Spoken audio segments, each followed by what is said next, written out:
What's up, you guys? Sean Ross Sapp. Welcome to Fightful. It is February 22nd, 2023. We're here to talk AEW Dynamite. An important announcement that we broke on FightfulSelect.com hours before AEW did. And much more. I encourage you guys, leave a thumbs up. Donate your super chats and humper chats if you say, what are those? That's how you get your question or statement read on the air here at Fightful. Apparently, according to at least one Twitter troll, you are no longer the Fightful Faithful, as Alex refers to you, but Fightful Sluts. And I'm on board with it. That's all I can say. I appreciate it. And let me tell you, $5, that's cheap work if you can get it, my friends. So at least they're not really sluts. They're $5 whores. Cheap thrills. Yes, yeah, so it's fine. Yeah, exactly. It's nice. We need t-shirts, Sean. Yes. Like I already got Melissa saying, are we gonna get kicked off of Shopify for this? Fightful slut, and I think we'll sell out easily. I will say this, Sean. I do feel like I'm in a Wayne's World extreme close up compared to you. Like, whoa! Yeah. I wish there were more options on StreamYard, but we are kind of limited. But hey, whatever. I'm gonna have a lot of people that somebody says, or you said that the new AEW show is going to impact your post-show viewership. No, not really. I mean, most people that are going to watch our show are going to watch our show, and they'll watch it after the fact. That feels very DVR-y to me. Exactly. You know what I mean? Like whenever you can cram that in a week, we are too. We are unmissable live. No, we are unmissable live right here. But guys, get in your super chats. Get in your humper chats. AZ says, let's see what backwards hat guy hates this week. Well, you know what? At AEW Revolution, you're going to find out even more behind the paywall, FightfulSelect.com. We had reported today that it was brought to my attention by one WWE talent and then echoed by some more that there were some fears that Vince McMahon could be coming back into creative. I expanded on that greatly on the 4 p.m. show. Let me reiterate. Any wrestling websites that aggregated a tweet that said, hey guys, 4 p.m. Eastern, there's context, they ain't worth anything. Don't worry about those. Provided the context at 4 p.m. on FightfulSelect.com. We got news on Trish Stratus, and we broke the news of AEW All Access. Let's go ahead and talk about that. AEW All Access, a reality series that we had reported a lot about in the winter, or maybe the fall. It was the beginning of November when they started filming, and it was, I believe, a volunteer basis on some of this stuff. But I know that Adam Cole and Dr. Britt Baker DMD are a couple of the integral figures here, and why wouldn't Dr. Britt Baker DMD be, with the way that her unique day job works? And also, I had heard, I think, and reported last year that they did some sort of reel for a possibility of this. In addition, I know that Warner had interest in Swerve in the past. There had been interest in Darby Allin, a lot of things like that. Where does your interest on an AEW reality show land, Alex? I mean, if somebody tells me, if I hear on Twitter this episode had a scene you should watch, I'll consider viewing it. Yeah. I was never a total divas guy, but I mean, there was some enjoyable stuff that would occasionally pop up there, right? Sure. And then you'd be like, "Oh, well, I'll see this thing." I actually, really, for all of its considerable flaws, I really liked a lot of the backstage stuff on Roads to the Top. Yeah. And so if we're gonna see some of that, cool. But I will say I'm working while that's airing. And will I make sure to run over to my DVR and watch it right after this? Probably not. It is not what I hoped when I was hearing big announcement. Although, as you pointed out, it's not a big announcement. It's an important announcement, which I think it is for the company, because there's a lot of ridiculous stuff you see out there of WB is done with AEW. Get the hell out. We're not renewing your contract. You suck. Well, why would they be saying that, but also bringing in a reality show they wouldn't. So it puts a lot of those incredibly cost effective, right, for them. It's incredibly cost effective. I was kind of hoping. I was hoping for a Forbidden Door 2 announcement, something like that. You know, and I will have some news on that fairly soon whenever I can verify it. I mean, there are some shows, especially that they'll put on after wrestling as a lead-in, obviously. Miz and Mrs. There's Roads to the Top that would sometimes get that spot. Total Bellas would get that. The only one so far that sort of knocked us out of our time slot was when Talking Smack was at its peak. Yes. And like myself and Anna and Jeff were like, all right, we need to watch Talking Smack because it was so integral and just entertaining in general that we were like, okay, we're gonna slide that back. But nothing since then have done that. Yeah. Brent Lockman says, has Alex stopped screaming into the void yet? Never. What? I hope never. That's kind of my whole thing. Yes. I hope not. Meet Normus says, can't be here live. Just wanted to show some love on this stupendous hump day. Hopefully Dynamite was as much of a hoot as my night so far. #tequila. He sent a humper chat. And again, that's the benefit of sending humper chats. If you can't be here, maybe you're busy watching Roads to the Top or Totally Bellas or whatever the hell it is, or All Access. You can send your humper chats before. Zach Schimmel does not want to be a Fightful slut and said he just says always loyal for Fightful. Cam Watson sends a pretty hefty super chat that just says, my boss won't stop making bird puns. Well, two can play at that game. My inverted job schedule doesn't let me watch wrestling live, but you guys help my passion keep it for it strong. Help keep my passion for it strong and give me a reason every day to be excited. Sometimes I get ahead of myself reading these, especially when you got toucan jokes in there. Thank you very much, Cam Watson. I greatly appreciate you. Tony says, my wild guesses for Tony's announcement. Full-time New Japan talent exchange? Wrong. New full-time ROH AEW New Japan show? Wrong. Start of a women's tag title tournament? Wrong. Forbidden Door 2? Wrong. All In 2? Wrong. All of those were wrong. I'm sorry, Tony P. Our friend Trey Cash sent us a monster super chat. Like, big thank you. He's donated so much of late. I just want to thank him personally. He says, I love AEW, but TK has dropped the ball with booking. From Starks to Hobbs to the Jungle Boy Christian feuds. Wardlow, Miro, and Black should be bigger. Kingston was on fire till he cooled him off. His booking is slowly killing his company, and I pray he turns it around. Jungle Boy and Christian, I don't think he had a shot. He didn't have a chance. I thought Starks and Hobbs was fine, but Hobbs just hasn't really been around much. But I mean, like, he's healthy. He's working on Dark and Elevation. Like, it feels healthy, weird that I mean, well, at least I've seen him doing squashes on Dark and Elevation, which is it's good that he's around. It feels like that's a guy who, if he's available, you make him a focal point somewhere, some way. I mean, we'll talk about it.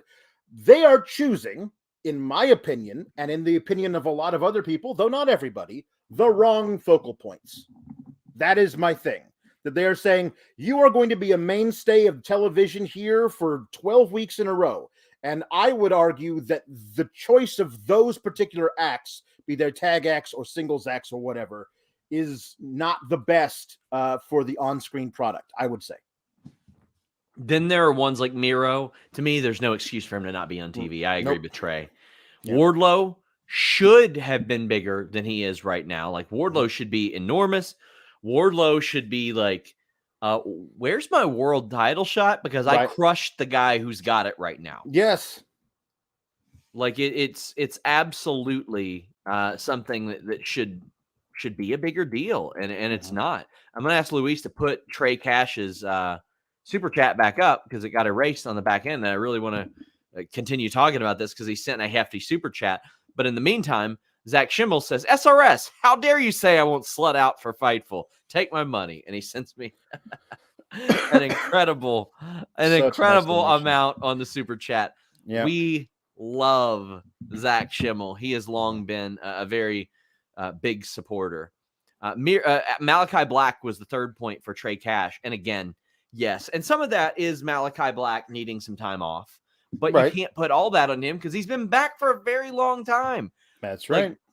And if we don't get Buddy Matthews versus Kenny Omega headlining, I wanted to headline a Dynamite, and I want Buddy Matthews to win. Like, I think Buddy Matthews needs to win against Kenny Omega. That would add some credibility there. I think that's very, very important. Flame Inc. says, have a question about the ratings. I listened to the Cornette podcast, and they look at quarter ratings, and from start to finish is ugly. Last week, there was a drop from 90 to 700K. Do these ratings really matter anymore? Well, sometimes. Sometimes the quarter hours. And I'm not going to pretend to be like a ratings expert. Go to Brandon Thurston. He's a lot better for that. WrestleNomics is incredible. Sometimes the quarter hours don't necessarily match up with the segments. Sometimes it's not just every 15 minutes. So sometimes you're catching the tail end of a segment or the beginning of another one or a commercial break. If minute by minutes were available, that is a lot more indicative of that. Also, I look at a lot of YouTube numbers. That's something that Fightful has always done with our viewerships. We will also put in YouTube numbers, which shows you what segments a lot of people are going out of their way to see or rewatch. Like if WWE has one that hits like 1 million, you know it's doing pretty good.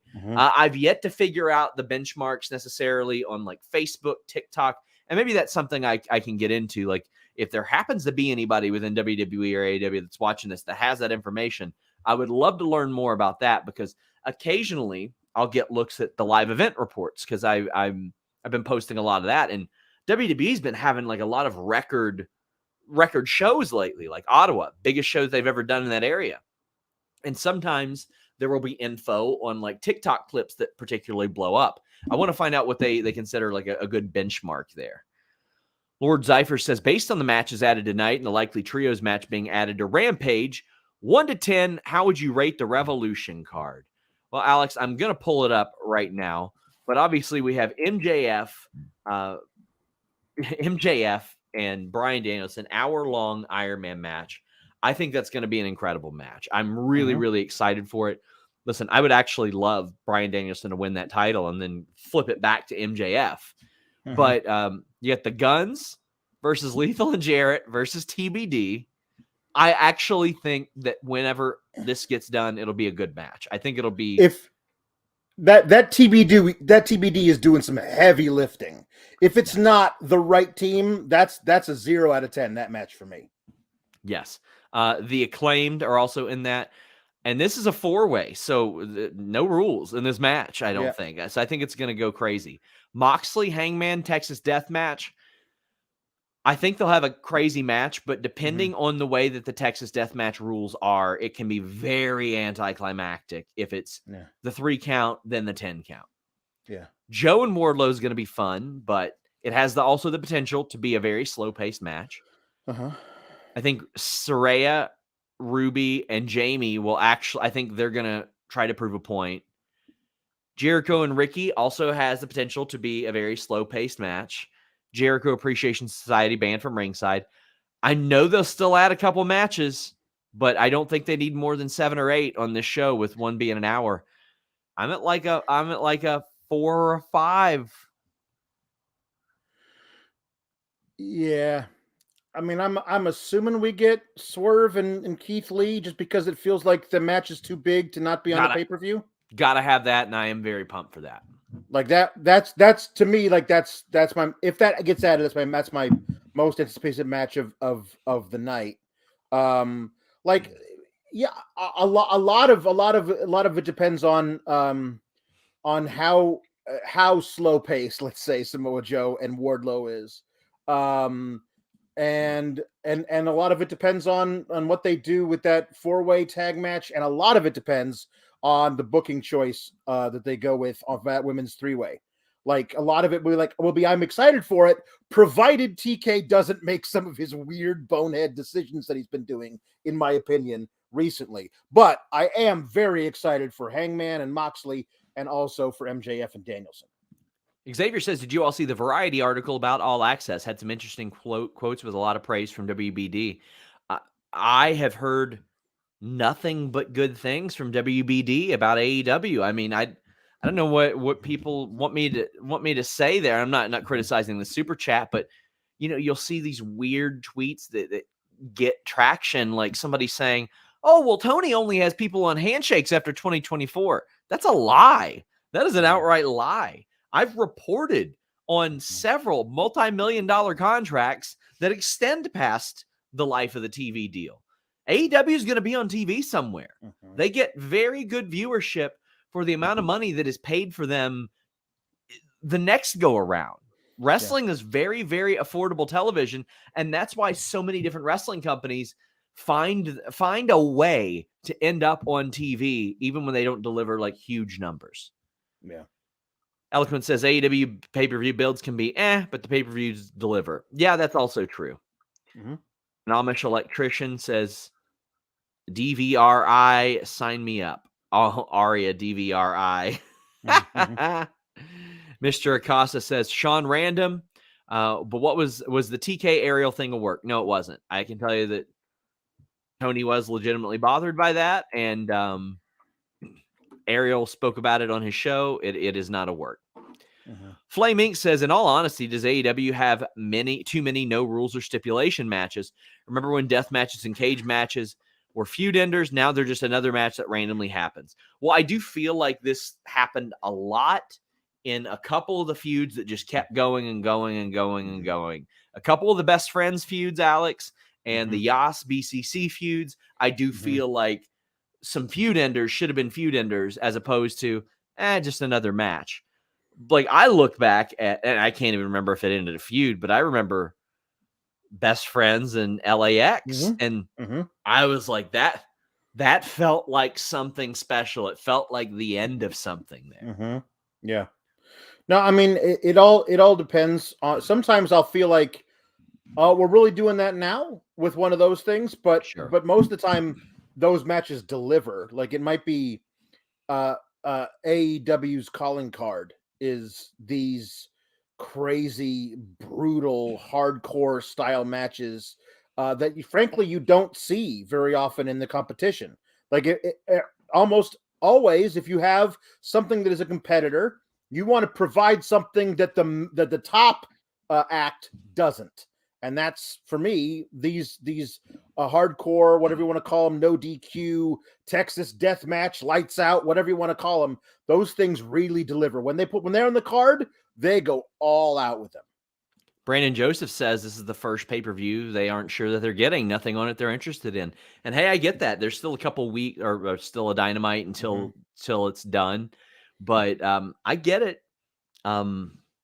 I don't really know how to follow up on that, but I understand, like, some people, and also WWE does kind of have center stage right now. They do have the focus of the wrestling world for many reasons. WrestleMania season, a really great storyline that's going on as well. Yeah. Jake Salazar says, do you think that all these decisions by TK are a ripple effect as to what happened with Punk? Because I feel like that drew a giant wrench in the plans that TK had for almost everything. Oh, buddy, not just from Brawl Out, but well before that. I mean, he has spoken on the record about how much everything adjusted because of Forbidden Door. He was doing a CM FTR trios throughout the summer. The Firm was supposed to do a thing with CM Punk. So therefore, everything you see the Firm doing right now is basically an alteration. Like a lot of the Matt Hardy stuff is altered and all that. And therefore, you got to believe that MJF had things change. Obviously, we know that the trios had a bunch of things that were changed. So, I think a lot of it is a ripple effect, not a ripple effect, like a tsunami effect, I would say. Yeah. Well, Pavement Cut Your Hair says, what's the best VPN for watching AEW Revolution? Well, I'll tell you the best VPN for watching not just AEW Revolution, but watching this UFC pay-per-view that's coming up next weekend too. Hey, maybe you're like, oh no, it's going to cost me so much money to get the UFC pay-per-view and Revolution. Well, I'll tell you what I do. I use NordVPN.com/Fightful. I get that UFC pay-per-view on those international prices, and I get a great deal. You can pick what tier you want, whether it's a pass, a VPN, a locker, or all three. You get a 30-day money-back guarantee, and you will effectively save the price of one of those pay-per-views and be able to get both of them. at a great, affordable rate thanks to NordVPN.com/Fightful. Browse safely, browse anonymously, change your virtual location with just one click with the fastest VPN in the world. It works on all your devices, whether you're on the road or you're at home. But if you are on the road, protect yourself on that public Wi-Fi. You don't want those hackers, those little sneaks getting in there. So use NordVPN.com/Fightful. Again, a 30-day money-back guarantee. If for some reason you don't like this product, they will give you your money back. I am such a big fan of NordVPN.com/Fightful. In fact, we have more than doubled our weekly interview output for you all. We've got like 3 or 4 interviews a week over the next few weeks. And that is just because of NordVPN.com/Fightful stepping up, sponsoring it, and saying, what else can you deliver for us? Your audience has liked NordVPN.com/Fightful, and we want to share it with them more. So I want to thank you guys. I love it. If you're using NordVPN.com/Fightful, hit me up on Twitter, send me a tweet. I will give you a shout out. I am so happy. If you're using any of our products, but NordVPN.com/Fightful, especially, they are by far our biggest sponsor. Shot Kid says, while it wasn't the biggest news in the world, I think we can all agree that All Access is going to be a vast improvement to Power Slap. Let's get slutty. Yes. I loved talking to Tom Lawler, a legit good MMA fighter, about Power Slap. Mm-hmm. And we were talking like, one day we're going to see worked slap fights, both in wrestling to promote a pay-per-view match. And like, we're going to start to see some of these dudes being like, who wants the night off tonight? That's what would sometimes happen if you were in there against a veteran that didn't really want to compete that night. They'd be like, who wants a night off tonight? We're here to make our money. Let's work this MMA fight. You're going to see that with slap fights. Yep. I swear. I think the first scene of the first episode of All Access should be Mac and Nick Jackson with like big stuffed hands slapping each other. Like that should be the first scene of the first episode. Did I ever tell you about when me and my friends would box with Hulk hands when we were kids? It was so stupid. It was so goddamn stupid. Because, they're these big padded hands and you think, oh, well, of course they're like boxing gloves. No, bro. Boxing gloves make your hands go like this. That way you can't clench a full fist. Inside the Hulk hands, there is an actual lever that loads your fist. Yes. It makes it even harder. You hit even harder with Hulk hands than you do with boxing gloves. That's when we discovered that mouth guards needed to be a thing. Punch each other in the face. To be young.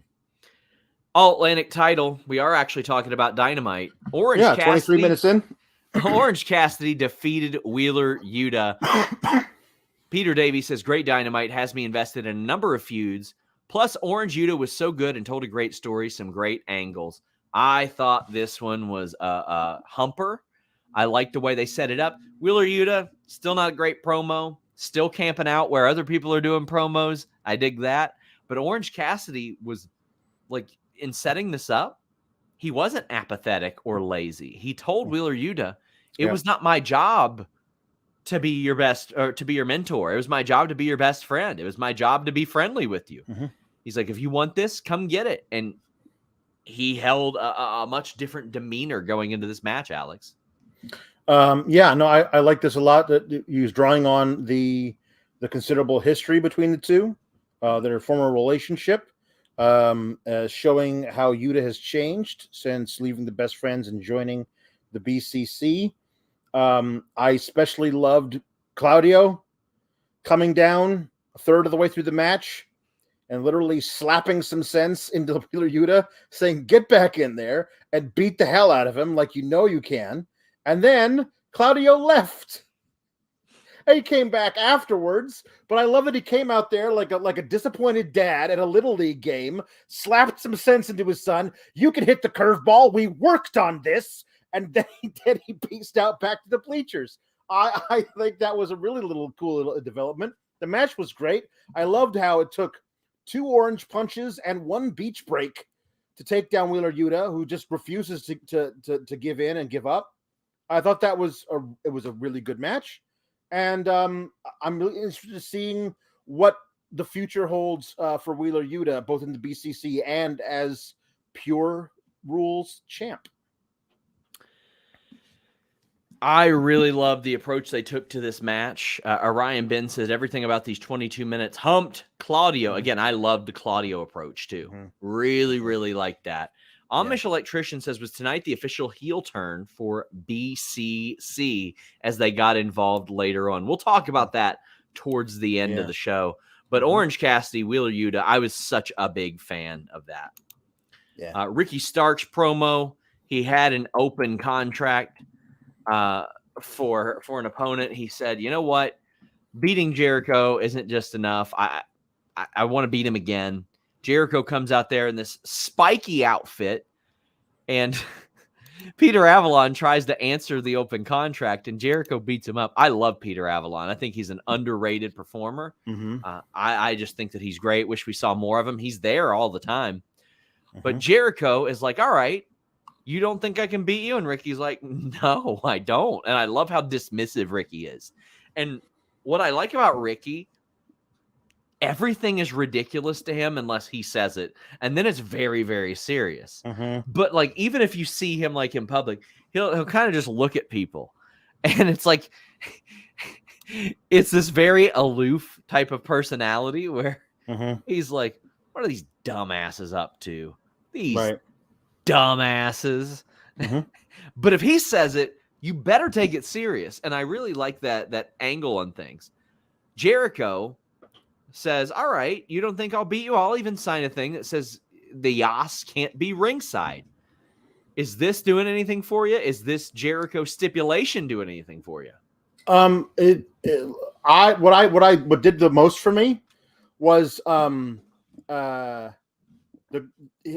Ricky Starks coming out and going, all right, well, apparently I'm not getting a rematch with Chris Jericho, so I guess I'm done with Chris Jericho. And half the audience going, yay! Because they're like, this feud has gone on too long already. And it's been booked in a really weird way where the babyface gets the pin to start the feud. And then the heel's a little bitch about it. And now it starts the whole thing all over again. It's not the babyface tries, but the heel cheats and wins.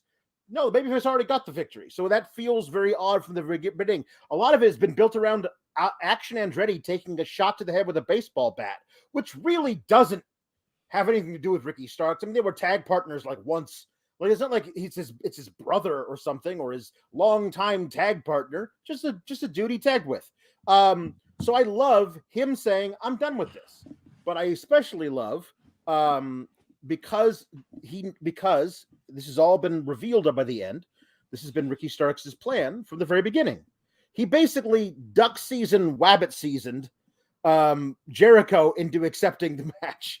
Jericho didn't want to do it, but he tricked him into it because he knows Jericho's a narcissist and can't let anybody else get the match with Ricky Starks, which is evidenced by Avalon coming down and taking a Judas effect from a spiky jacket. But he tricked him into not only accepting the match, but signing a contract that says the rest of JAS can't be down ringside. And when he leaves, Starks turns to the camera and does the little smirk face. And we know this has been his plan all along. This is great. However, I think Jericho wins at Revolution and the whole thing starts back up again because that's the nature of how these feuds usually work. Ricky Starks should just win and be done and we move on forever. But I don't think that's what's going to happen. I think the feud ender somehow doesn't happen until Double or Nothing. Like, that's what I think. Jeez, that sounds like a Jericho feud. It does. Cody Bondra has what I think is a good idea. It says, Action Andretti should turn on Ricky and join Yas. Yes, here's what I think. Daniel Garcia should start to lose a couple of matches. And they swap. Action Andretti, I think, needs Yas more than he needs to feud with them. And Daniel Garcia is ready to break away. Garcia can feud with Sammy. Action Andretti can feud with Ricky. You can do that. I think that would work really, really well. Yeah. Eloquent says, percentage TK brings Punk back. I'd still say 50-50. I mean, I have yet to hear Tony's feelings on Punk. A lot of it is so impacted by the fact that we don't really, I mean, unless you know and can say from your reports how long he was going to be out with whatever injury he had in the first place. Well, you know the injury is very similar to what Christian Cage had, and it's Christian Cage is back. So that's what we're looking at. Like if he's healthy and he's ring ready, and like then it becomes now it used to be well, would he if he could? Because Punk's injured. Now if he can, will he? And that's the thing. A lot of it I think would determine like how much damage you think that would do to backstage morale. If reports that I've seen like that people do not want him there, like how much are we doing? Like people just be like, okay, well, I understand it is best for business and our gates will be better, all this kind of stuff. If I'm going to get paid more money because he's here, then I'll suck it up and do whatever I've got to do. But it really depends on the individuals. Cody Bondra says, Alex, what's your favorite Simpsons scene? Out of how many, like so many seasons. One of my favorites is that I'll always love is Grandpa Simpson doing pretty much anything, including the most famous meme, which is him walking through the door of the burlesque house, seeing that his grandson Bart is at the door, takes off his hat, sees his Bart, puts it right back and walks out. It's an absolutely perfect joke. That has no lines in it and lasts a second and a half. That's how great The Simpsons was. A few of my favorites are Burns and Don Mattingly. That was a fantastic one. Mm-hmm. Homer. Every time I see the control key, I think Kotaro. Yep. And then actually one that one of the creators mentioned the other day where they had no time for Bart and Lisa, and their whole scene was Bart saying to Lisa, so I says to Mabel, and that was it. Mm-hmm. I love that. That pops me every time. Yep. Said Suka says, is Adam Cole not wrestling at the pay-per-view? A sign Jay is going to WWE if that's who they had facing him. I don't think that was the plan. I don't think that there has been a decision made on Jay White as of yet. I think there's a lot of things that still have to play out. Mm-hmm. This is another really good one. My eyes, the goggles do nothing. Yes. One of my favorites. So I've mentioned this before. Like I went to Universal Studios and I was there with my wife who wanted to go to Harry Potter World and I didn't get it. Mm. And then I went to Simpsons World and I hadn't watched Simpsons regularly in 15 years, but I watched the movie and then I got it. I understood. Mm-hmm. And it is far less grand than the Harry Potter wing. Yeah. The Acclaimed defeated Big Bill and Lee Moriarty. Max Caster says that while Lee Moriarty is Tyga style, his mama likes it doggy style. Mm-hmm. Stokely, Luis says, is in Fred Hampton cosplay, but even Big Bill could not help but to pop at the Enzo Amore reference in Max Caster's rap. Like he couldn't contain himself, and I like that. Big Bill's like, all right, that's good. It's pretty good. Oh, that was pretty good. This is a fun match, I thought. Mm-hmm. Lee Moriarty can go in the ring, and I really love him teaming with Big Bill. Like, I like that dynamic it's an a really awful good lot. It's a very fun pairing. It is absolutely the pairing of Lee Moriarty and Big Bill. I have way more interest in as a tag team moving up the division than at least two of the people in the tag title match, including the champions. Like Lee Moriarty and Big Bill are really, really interesting together. I think I've always this is back when Big Cass wasn't even in the shape that Big Bill is in, but he was a hot tag machine back in the day. He would just wait for the hot tag. Enzo was facing peril the whole time. He'd dive for the tag, and then it would just be Big Cass running in with big boot, shoulder block, press into the corner. Like it was just crazy. He's gotten a lot better than that, but he's a really good tag wrestler. And I think Lee Moriarty is a really great pairing with him. I think that'd be really cool. I would not be opposed at all to them getting a serious run toward the tag titles. I would love that. I think that, and obviously they wanted to protect Big Bill here, so they had him get taken out by the ring post and the stairs. Mm-hmm. And then Lee Moriarty takes the pin. I also love that elevated DDT that Lee Moriarty does. It's sort of similar to a move that Sylvain Grenier used to do, but Lee Moriarty is a much better wrestler than him. So I loved seeing that. That guy is just so good. He's filling out a lot too. He's getting stronger. He's getting more physical, getting more aggressive with his work that was already aggressive. Acclaimed get the win. You know they're getting the win. All right. Christian Cage comes out for an interview. No, he doesn't. Jack Perry beats his ass and threatens to concerto him. I'm so excited to see Christian Cage wrestle again. Yeah. He's just one of my faves. I like that the Jungle Boy is still too pure of heart to concerto a man to death. Yeah. Even the man who he hates more than anyone in the world. That's a fantastic babyface trait. That he wants to, but he knows deep inside in his soul he can't be the man who would do it. And because of that hesitation, Christian Cage does a low blow and is going to do the exact same thing to him. Bashes his head into the bottom chair. Was going to concerto him, but then everybody came out and stopped him. So I think this blow off we're almost inevitably going to get added to the Revolution card. Jungle Boy and Christian finally ending that feud after so long.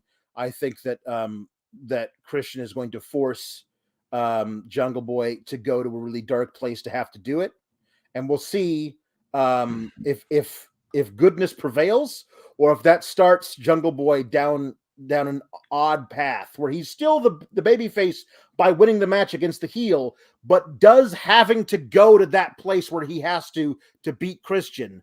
Does that start something within him that leads him somewhere else? There's a lot of really cool stuff you can do with Jungle Boy here. Guys, don't forget, leave a thumbs up on this video. As I mentioned earlier, NordVPN.com/Fightful is increasing our interview slate and like significantly.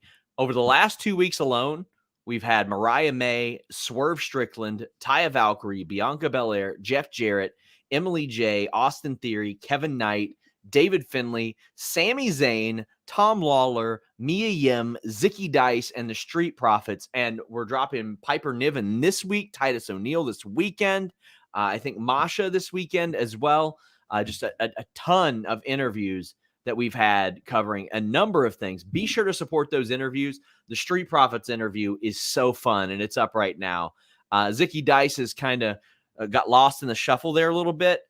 His was one of the most viewed interviews that we did a couple years ago. We always have a really good time together. I encourage you guys to check that out. He was trained by Seth Rollins, and a lot of people don't even realize that, but helped carve his place in Impact. But check out those interviews. Thank you to NordVPN.com/Fightful for all that coverage. But then there's ones like I had an interview with Emily J after like her first match, and it's done incredibly well. So make sure you guys check these out. Some of them are like 30-40 minutes. Other ones are 5 to 6 minutes. We got a little something for everyone there. And also, don't forget, we're on other platforms, Instagram, TikTok, Facebook, all those.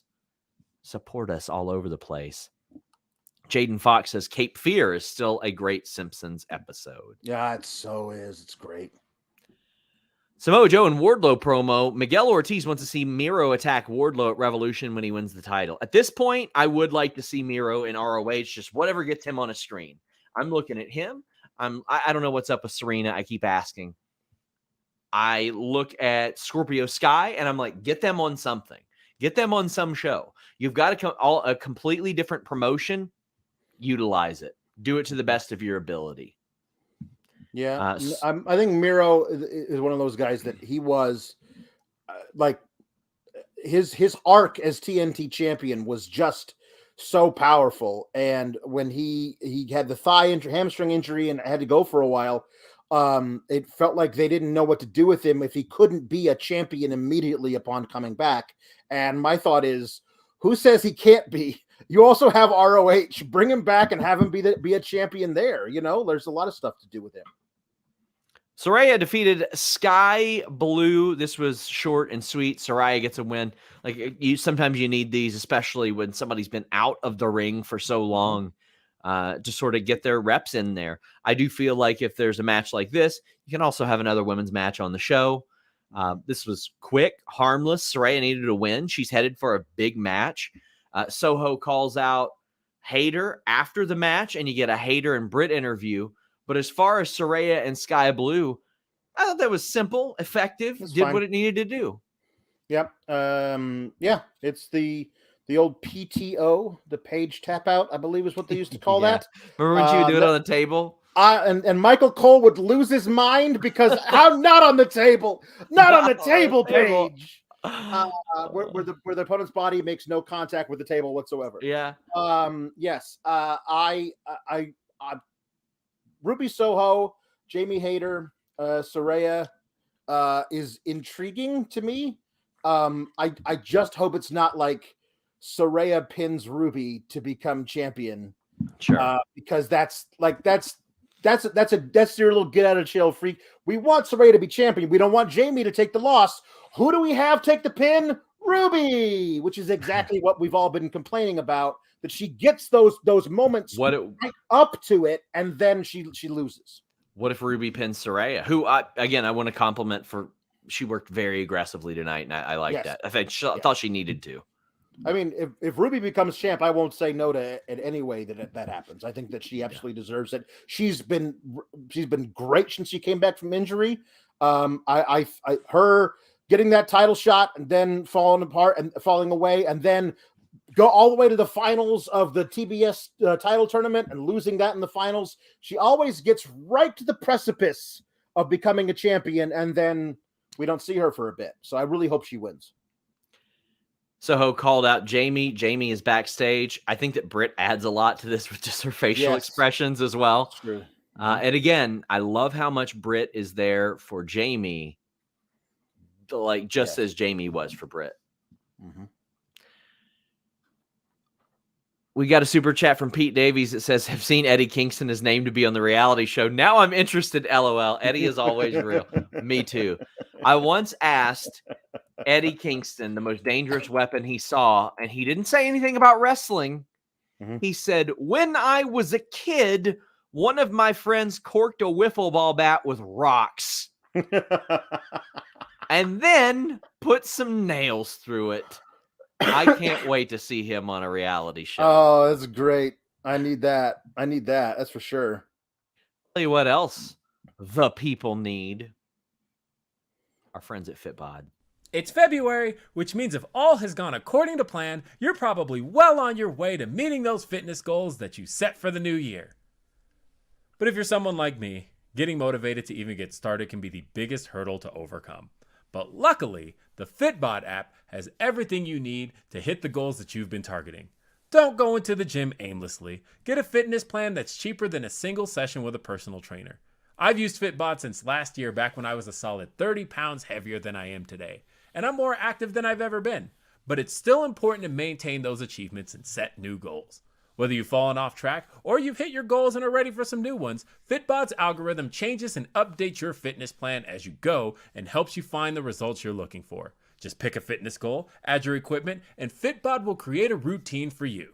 Whether you've been missing gym time or you've hit a plateau, a fresh start has never been easier. The app switches up your exercises to avoid overtraining or burnout, and your program changes based on your personal progress for maximized results. Whether you work out in the weight room or your bedroom, Fitbod has a plan for you. Learn new movements the right way with over 1,400 HD demonstration videos.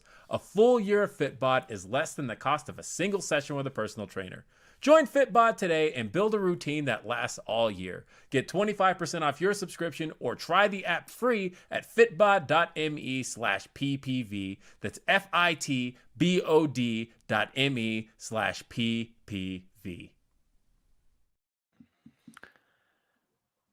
Danielson, MJF promo. Danielson is out there, gets a great reaction from the Arizona crowd, and he's interrupted by MJF, who I saw some people say that they talked about the start of his promo before they said it heated up, and they're like, "Oh, this material isn't good." It ain't material. Like he's playing off of a legit in real life situation and applying it to make it a work situation. But he says that he had somebody he loved and they left him, And every time he sees Bryan Danielson in the ring, after all Bryan Danielson has been through, it is a slap in the face to him, because Bryan Danielson has the things that he loves and the things that he wants, which is a family and people that love him unconditionally. How have you felt about that? Bako5 says, was MJF shooting? I'll say somewhat. And also thumbs up for Parappa the Rappa. Kick, punch, kick, punch. But somewhat. I'm not going to get into the personal shit very much, but I mean, he said what he said out there in front of the world. Did that do it for you? Did that add anything for you before they got into the birdie stuff? I'm going to answer that with Sawyers Super Chat. Haven't hated MJF's recent promos in a vacuum. What takes me out of it is when a character introduces a new backstory / motivation far into the story. Suddenly, Max wants to be a family man. Sure, I guess. It's not necessarily that for me, but that's part of it. Like, I was like, oh, this is a major character development for Max. The idea that Max does not at all seem like the kind of guy who would want to settle down and have a family, and like he doesn't seem that way at all. So the reveal of this needs to be like a major deal. Like he's pushed to it or something, or there's got to be a major catalyst which gets him to reveal this secret desire that none of us were expecting.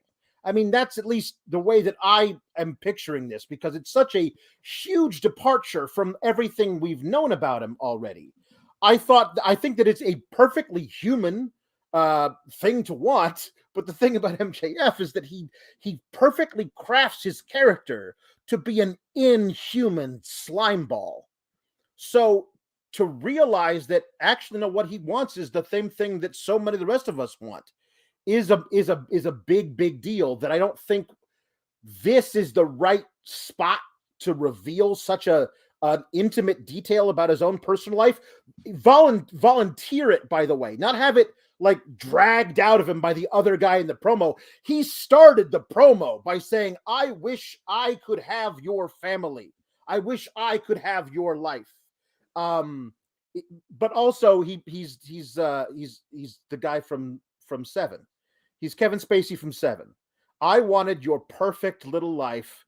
And I thought he was going to turn it into, after I kill you, I'm going to take your wife's head and put it in a box or something.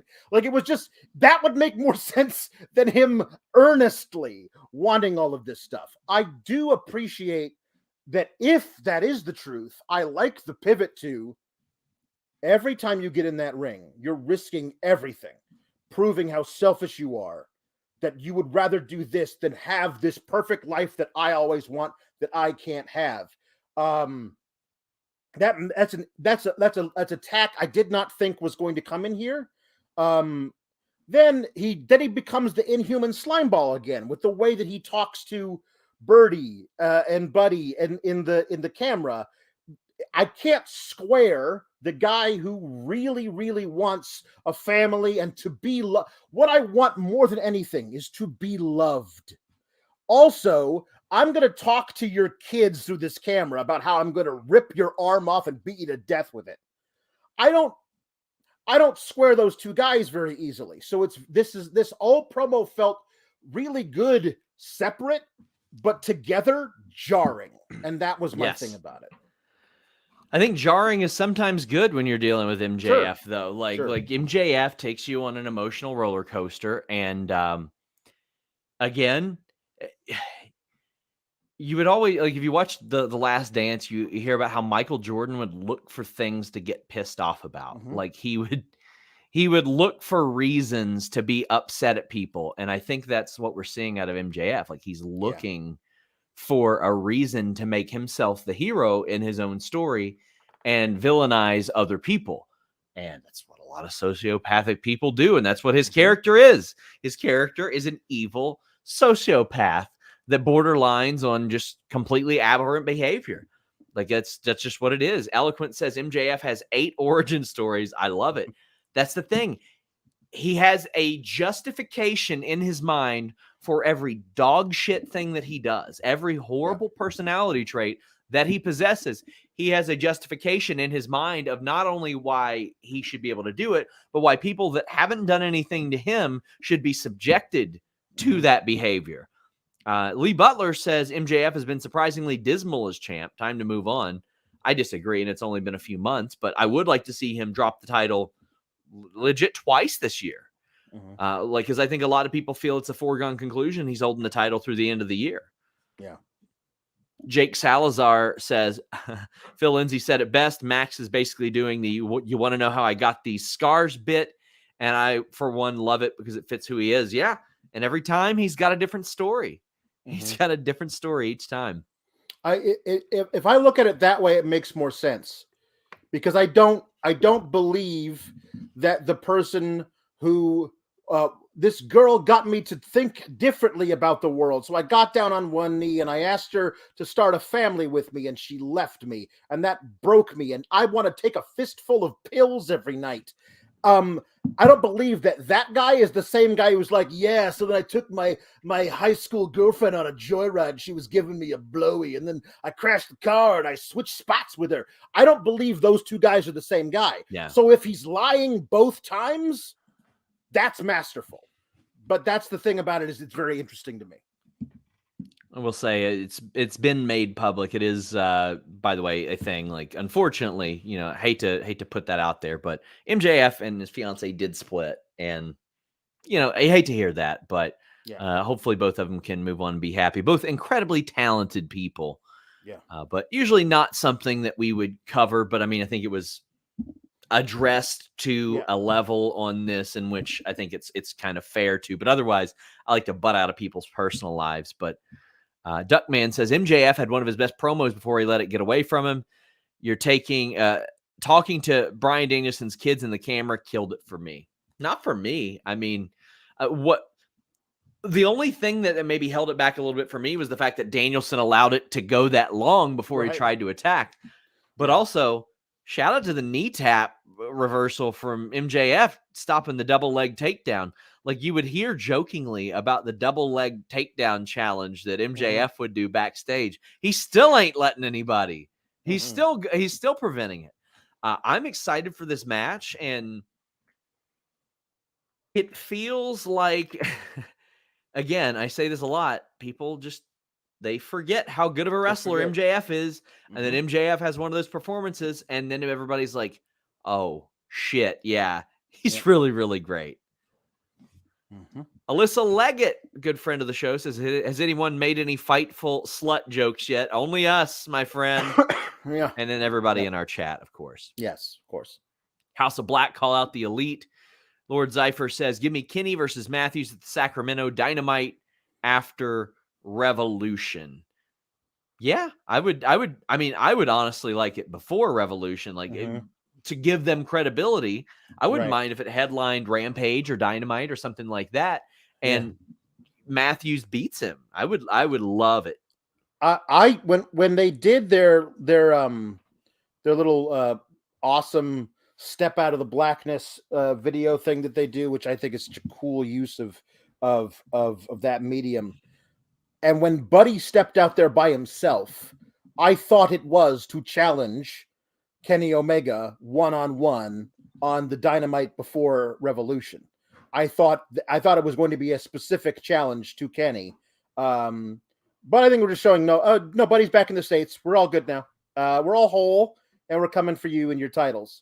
I'm assuming that's where we're getting it at Revolution, and that's a dream match. Those 6 dudes in the ring are going to be magic. In your super chats, get in your humper chats. Chi-Town Spurs and Jake Salazar say, "Bree-woo, bree-woo, bree-woo, bree." It's my world. My world, my world. Jeff Jarrett, Jay Lethal win the tag team battle royal. Jake Salazar says, sing Jeff Jarrett's theme. No gimmicks, no Linder, just Alex singing. Does he have a theme song? My world, my world. Is that what all I hear is wee woo? It's a great thing. Does he mean spend my days working hard on the go, but the hands on the clock keep spinning too slow? I can't wait to be alone with my baby tonight. See, I was playing the role of Jeff Jarrett there, and you were playing the role of Road Dogg. Yes, that's exactly right. So I'm the talented one here. Mm-hmm. Jaden Fox says, will I be a heel if I say I really enjoy Jarrett? I am enjoying Jeff Jarrett more now than I have enjoyed Jeff Jarrett in a long, long time. And I don't feel bad about it. Mike McVaney says, a really good show tonight. I like the Jarrett and Lethal win and Uno showing out. You're starting to see a shift here where people are unironically enjoying Jeff Jarrett. And again, there's nothing in his work that he does that you couldn't see in the 80s, 90s, 2000s, and 2010s. He can still do all the same things, Alex. What are your thoughts on this? Oh, it's awful. It's awful for the business. It's awful for this company. It's awful for the tag team division. No, I'm unrepentantly anti Jeff Jarrett and Jay Lethal. Always have been. And then you put them together, it's the worst nightmare. You have Satnam Singh carrying Jeff Jarrett around like a baby to save him from elimination. I hate it. And as soon as they announced the field for this battle royal, I was like, that team being in it really scares me, because I look at the field and I feel like they're definitely winning it. And people were like, they're not going to win it. People in this chat owe me an apology because they convinced me that all of my fears were unfounded, especially when Aussie Open was added to it during Rampage. And was like, see, Aussie Open's going to be in it. Aussie Open's going to win this battle royal. They'll be in the 4-way tag match. But no. And especially because the way they booked this match by having it come down to Jay Lethal and Jeff Jarrett being the last two guys who were a whole tag team against just Trent, it just gave away the game. So I wasn't even angry, because by the time it was just like one member of a few ragtag teams and both Jeff and Jay together as a whole act, I was like, well, this is already a foregone. I don't even need to watch the rest of this.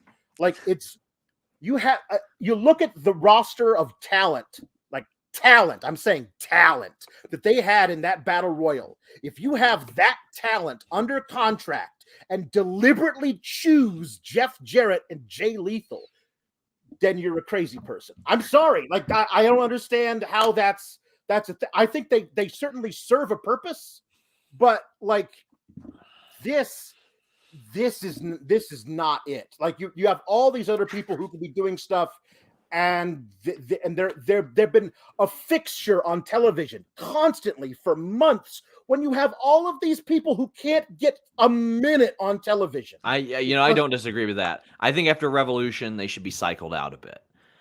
Brent Lockman says, I'll accept Jarrett after he gives Effie his win back and not a second before. Effie can't even send me a legit address for his Fightful award. Chi-Town Spurs says, do not insult the one known a billion, Satnam Singh. He's been better than, of course, we thought he would after that debut. But my favorite Satnam Singh thing was RJ City saying, there are 1.3 billion people in India. Does it frighten you to know there's another 1/3 of you out there? Man with Beard says, Alex, Silky, Johnston, Pawlowski. Hate. Alex Lewis Black Pawlowski tonight. Right, there you go. Orion Ben says, how was Aussie Open the first eliminated? Dang, yeah, I disagreed with that big time. Why bring them in? To me, if people were excited, they were brought in to do the 2-on-2 thing with the Bucks on Rampage, and we'll talk more about that. You have Keith Lee returned on a 7 p.m. Rampage. That's a major story. And I know you think that's a big Rampage leading into the All-Star thing, and maybe it is, but that's the kind of angle you run on a live Dynamite, you know? I agree. I just feel like they are choosing, in my opinion, and the opinion of others, though not everybody, they are choosing the wrong focal points. And Jeff Jarrett and Jay Lethal is one of those most egregious to me. Obviously I don't speak for everyone, but it's been that way since they first showed up. And I was like, this is not, they're just going to take time away from better and certainly younger talents that can be built into something for the future. The thing about you relying on people who are older and you're near the end of their careers is they won't be around for as long. So you can take the younger talents and build them into something that will last much longer. Once Jeff hangs it up and he's gone, well, you better hope that he has done enough for the guys underneath him to bring them up with him. And to me, I haven't seen a lot of that so far with this. James says Jeff Jarrett is over with him. Brent Lockman says, is the thing about Aussie Open not being under contract to anyone true? I mean, they claim it is. I don't know for sure. It wouldn't shock me. That's happened with a lot of New Japan people. Darren Walker says, don't get the hate for Jarrett and Lethal. Their matches with the Acclaimed were fantastic. Can work with younger talent and improve them. I agree. I agree to disagree on all of that.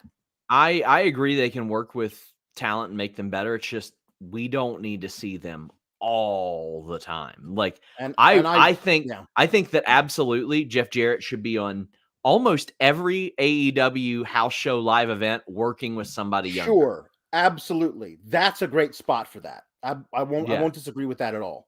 And then periodically be on TV. Carlos says, who would be the fourth tag team you would add for the tag titles match? I think Lucha Brothers would be so over in San Francisco. Ideally, I would add a team called FTR. Yeah, if it's not FTR, it doesn't make any sense to me, because what you've done here, and I understand from a story perspective, the Acclaimed had the titles taken from the Guns by the Guns. But prior to that, they were working almost exclusively against Jeff Jarrett and Jay Lethal. FTR lost to the Guns and lost to the Acclaimed before they took a little leave of absence. Having them come back, you have I guess you would say, according to booking, the most important tag teams in the tag team division, all vying for the one set of tag belts. The problem I have is that two of those teams do not belong anywhere near the conversation for top teams in most important teams in the tag division. Not when you got the Lucha Bros out there who are just like showing up or whatever. They were great in the Battle Royal tonight, but they're not being booked. Like, I would absolutely have put them in this match over Jarrett and Jay. But Irene says there's too many other interesting younger tag teams on the roster to have JJ and Lethal constantly positioned as a top heel tag team. I agree with that as well. Despite me liking Jeff Jarrett's work, I can't pretend that I'm like super interested in the work. Right. Adam says, what Jay's doing now is such a waste of his talent, in my opinion. He's a top 10 in the company guy. Mr. Singh needs work on TV. Split them up ASAP. I don't want to necessarily put a ranking on it, but there hasn't been a lot that they've done with Jay Lethal. Honestly, even before this, in Ring of Honor, there wasn't a lot I was really interested in. His most interesting runs have been in the past for me, but I'm not saying that I don't like his work. I think he's a phenomenal performer. Adam also says Mr. Singh needs work off TV, split them ASAP. Well, I think he does need to spend time with people like Lethal and Jarrett and Sanjay. That is important.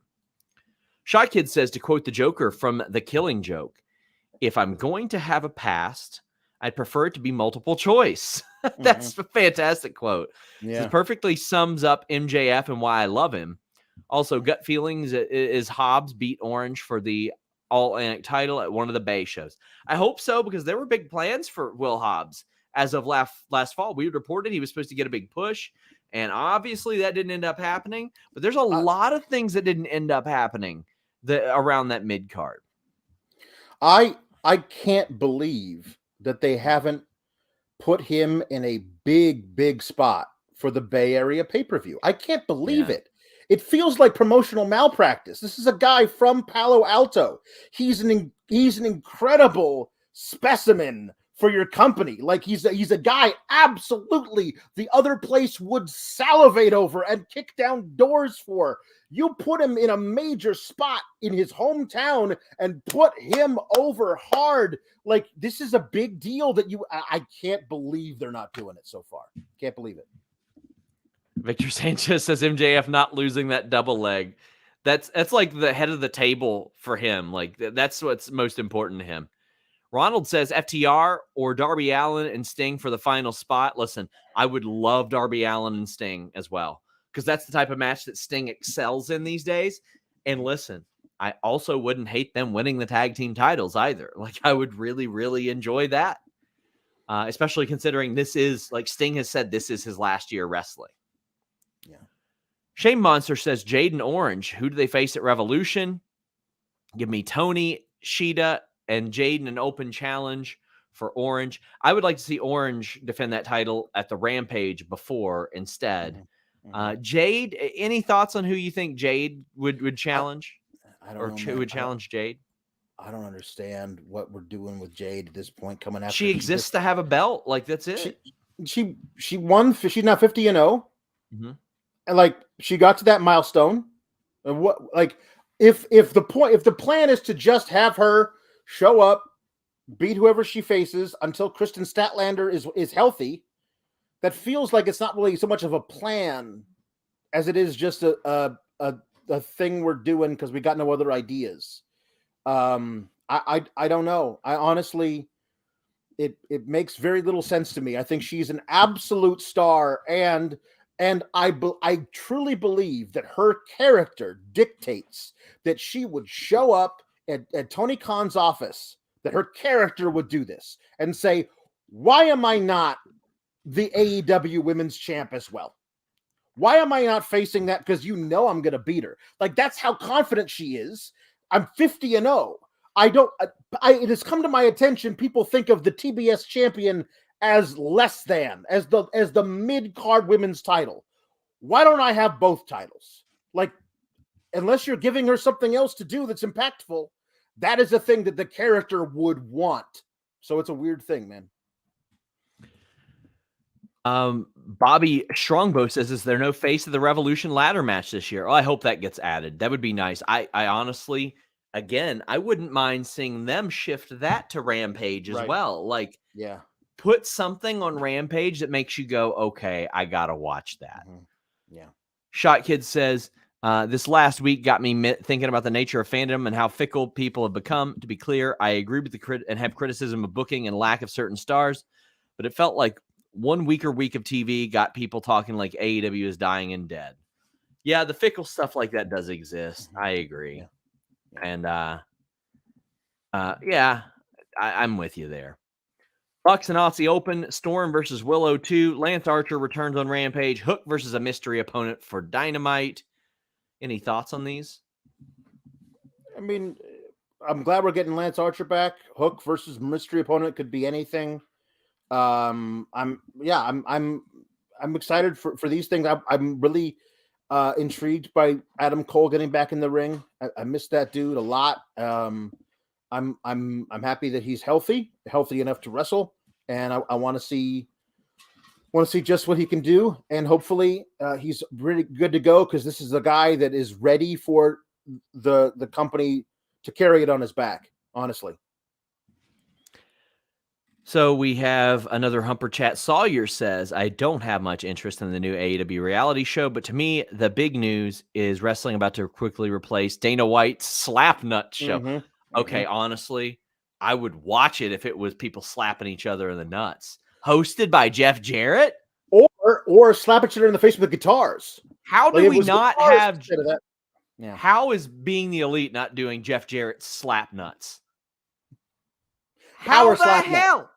Power slap nuts. That's what they should call it. Power slap nuts. This is Rhodes to the coal, dentist to the top. Let's workshop it. No, we want Jeff Jarrett's slap nuts now. Like, I want a feud where he has his talk show. He's in there with his guitar and his flashy little hat. And that's what builds up two people bag tagging each other. There we go. It's good. Let's go. Let's go. Evil Uno, Hangman Page interview backstage. And then Jon Moxley beat the ever-loving bullshit out of Evil Uno. Mm-hmm. Jennifer says, Evil Uno getting wild tonight, reminding everyone what Dark Order can do. Hell yeah. And Pavement Cut Your Hair says, if Uno wanted to win, he should have kicked, punched, blocked. Mm-hmm. And Eddie Gomez saying, I like Uno, but him coming out in a leather vest like Cold Stone Steve Austin and going toe-to-toe and with Mox in the main event was not good. Listen, Uno is not scared of anybody. Like, just because he's a good wrestler, like Moxley's a good wrestler, doesn't mean he shouldn't be confident in himself. Right. He's very, very confident in his abilities. And he's also worn that for a very long time. Like, I didn't see any issue with this. And not only that, Moxley beat the shit out of him and got color with a masked guy. Yes. Yep. I do think there had to have been some discussion. Now, Mox, Evil Uno's going to bleed this time. And Mox's like, oh, man, can I bleed too? It doesn't really fit the story. But, like, maybe we could work something out for the post-match. Hangman, do you want to come in and wrap barbed wire around your hand unnecessarily and punch him in the forehead? Sure, I can do that. John, will that work for you? Okay, I guess that works. I thought this was really good. It was a lot of fun. Evil Uno showing out. It was exactly what the story needed. That, like, Evil Uno never giving up. Like, after Mox beat the absolute dog piss out of him, getting up and delivering 2 in a row pile drivers. Like, it showed Evil Uno even tweeted this. Evil Uno did not give up. He didn't. He passed out in that chokehold. He never gave up. So that did everything you need to do for Evil Uno, did everything you needed to do for Jon Moxley, so how savage he was, and do everything you need to do for Hangman coming out to rescue his old friend, and getting just as savage with Moxley as Moxley demands. It was great. Brent Lockman says, been watching Uno 15 years and never been prouder of this man. The weight loss, his performance. I've seen this man try to kill people with Christmas presents. Amazing. Here's another fun fact. He's got beautiful eyelashes. And if you've ever seen him in person, you'll know what I mean. They're undeniable. Yeah. Flame Inc. says, I have a feeling Mox will have AEW pulled with his weekly bleeding, flipping the birds, FUs to the camera. All it'll take is someone powerful at the network to see this and pull AEW from TV. Listen, thank you so much for the super chat, but it's one of their top-rated shows. Mm-hmm. If you think that people important don't know that and understand that's a part of the formula, I don't know what to tell you. It's unless it teeters into something that they've got a problem with. And you know what AEW will do if they've got a problem with it? Fix it. That's what they do. Yeah. Yeah. Hangman comes out to help make the save to Dark Order's new theme, and the web was not happy, Alex. What did you think? I mean, I think it's much ado about nothing. Is their Dark Order has a new theme that I think that's it. Yeah, that was what they're upset about. I think people are thinking that, like, oh no, he shouldn't have come out to that theme. Like, I don't know what the hell. I can't see. That's the thing. I can't relate to people that want or pretend to be upset about anything. Not taking a shot at you, Alex. But yeah. Listen, everything I am upset about is not pretend. That is legitimate upset. So he dwells on it. It is. Yeah, I mean, I don't know. Like, maybe they pushed the wrong button. They meant to hit go on Hangman's theme, and they pushed the wrong button. I don't know, man. It's fine. Cody Bondra says Hangman Moxley should be a first blood match. I feel like that's stacking the deck a little bit against Moxley. Yeah, and I feel like that doesn't work out for Mox too well if that's the tip. I feel confident against Moxley in a first blood match because I know as soon as he hits me, he'll bleed somehow. Yes, yeah. Broadway Joe wraps us up, says, Alex, that's always been the problem with mid-card belts, in my opinion. Why wouldn't Gunther challenge Roman? Why is Jade not going after Hayter? The fallacy of the mid-card champ being relevant. I feel like there should be like maybe an unwritten rule or maybe mentioned like, hey, you just can't do that unless it's something we force the hand of. But your thoughts on that? I feel like it depends on the character. There's certain people for whom I'm the Intercontinental Champion. I'm the U.S. champion. This is where I'm at, or whatever. This is who I'm feuding with somebody right now. But for Jade, like, her character is, I'm here. I've literally beaten everyone, sometimes 2 or 3 times. But you know who I haven't ever faced? That woman over there, the champion, or anybody in her circle, or the people who face that person. Like, this is why I feel like there have been some really big missing in action for Jade's title. Like, Shida versus Jade always felt like to me like a slam dunk. Like, that always felt like to me like that would have given Jade, especially around like the 35-0 mark, would have given her so much cachet to have beaten Shida, and the match would have been a slapper. It all depends on who your character is and how much you want that top title as to who we should be angling for it. People thought that it was Hangman's new theme because it had his graphic. I don't think they're changing that theme at all. They're not going to change that. No way. That's a huge pop. Hangman told me he wrote that song in the 7th grade. Wow. Yeah, I'm sure that wasn't at all untrue. Do you see this as a BCC heel turn, like people are saying? Because to me, it was just them being them. They alter based on what they need to do.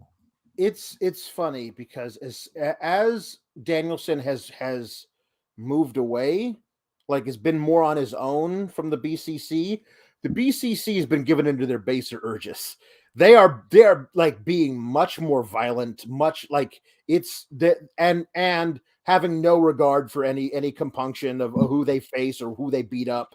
The idea of Claudio coming out and slapping Wheeler Yuta in the face because he's pussyfooting around with Orange Cassidy when he should just be beating the hell out of him. Sure. Like, that's a different kind of BCC than we've seen. Now, is it a heel turn, or are they just like really, really brutal, vicious tweeners? I don't know. I'm fine with it. Eloquent says, where is Shida anyway? I think she's in Japan. She had a finger injury. Mm-hmm. Anime Otaku says, do something like NWA TV, Lucky 7, or X Division Option C. I've always hated Option C. Nothing makes that title look lesser than saying you can literally just give this away for an opportunity at another one. And back in my day, Samoa Joe, Christopher Daniels, AJ Styles worked very, very hard. Right. Flame Ink says, Alex, everyone has an impression of SRS. Denise, Ollie, Luke, Steven Larson, everyone. Let's hear yours. I don't even know. Let's see. What's up, you guys? No, I don't really have People one. make my voice a lot higher than it is. Denise's is like, what are you doing? I'm out here eating leather. Like, listen, that is 100% not accurate whatsoever. So, like, that I won't even try to do that one. But yeah, I don't know. I don't really, I don't really have an SRS because it's not quite there yet. I'll do some work on it, I guess. I've mentioned I used to do voiceover works, and I did impressions very good. And listening back to myself on your shows makes me realize I've been out of that game for a very long time because the characters I pop up and do just sound like me. It's just me talking with a picture there. So the best impersonation I do is my impersonation of Denise impersonating me. Like, that's it. Yeah, there you go. Shot Kid says, I guess I'm blindly hoping at this point, but I could see Mercedes debuting against Jade in an open challenge at Revolution. Probably won't happen, but a guy can hope. Sticking with the women, is Billy Starks under a deal yet? Not yet, but honestly, I think that wouldn't be a bad, like, on-the-spot opponent for Jade. Honestly, you're right. Because like, she's got some buzz behind her. Yeah. She really does, and it's this thing of Jade would absolutely, in character, underestimate her, which would allow Billy to surprise a lot of people, get a lot of people talking about her. Then you announce she's been signed. Honestly, and depending on if you have like an end game in sight, what you do is you debut Billy in an open challenge with Jade. Jade beats her after a really hard fought match, and then you build Billy over the course of a few months to get a rematch with Jade. Billy being the one to beat Jade Cargill eventually. Like that's an amazing career trajectory that you could then build off of. Guys, if you want more AEW Dynamite coverage, boy, are you lucky in the next couple of weeks. Of course, we're covering AEW Revolution. Julie Cutler will be here with me, but on FightfulSelect.com, best $5 in the business, Alex and Kate will be doing a review as well. Check out today's List Goes On. That's where I talk at length about not just the one wrestler that I had tweeted about and said, they got some concerns about Vince coming back to creative, but how that was echoed when I started to ask people. Nobody confirmed it. In fact, it was denied, but it was a concern. Check that out. I encourage you, do not rely on secondhand aggregations of that. I'd rather you completely disregard it than to even give credence to aggregations of that. But Fightful Select has a bunch of news on Trish Stratus. We got some Impact contract news tomorrow as well. Brent Lockman says you've heard from more now. Nobody. I heard from more from the jump. I was telling you guys how it was first presented to me on Twitter and said, oh, by the way, guys, at 4 p.m., you can tune in and we'll have context. But yeah, I guess I gave Twitter too much credit in assuming that. But if you want more Dynamite, every Thursday, Will Washington does Day After Dynamite. Check it out every Thursday afternoon. Alex, what do you got going on, my friend? Well, you can follow me on the Twitter at Alex Souragraps. On Friday, we're going to do a Rampage watch-along on Fightful Select while reviewing SmackDown. A lot of interesting things going on as we build immediately toward Revolution and in the not so far off future on the road to WrestleMania. And then on Monday, back at it again with Kate reviewing Raw on Fightful Select as well. Ricardo wraps us up and says the crowd was molten hot live. Well, thank you all so much for being here. A reminder, we're here every night, post Raw, post NXT, post AEW Dynamite, post Impact, and after AEW Rampage and SmackDown. In addition, we have shows throughout the week, the Spotlight, Listing Your Boy, Day After Dynamite, Grapsody, and Wrestling Perspective podcast. You are not getting even a fraction of this much inside wrestling coverage anywhere. Thank you guys so much. I really appreciate you guys. Until next time, we're out.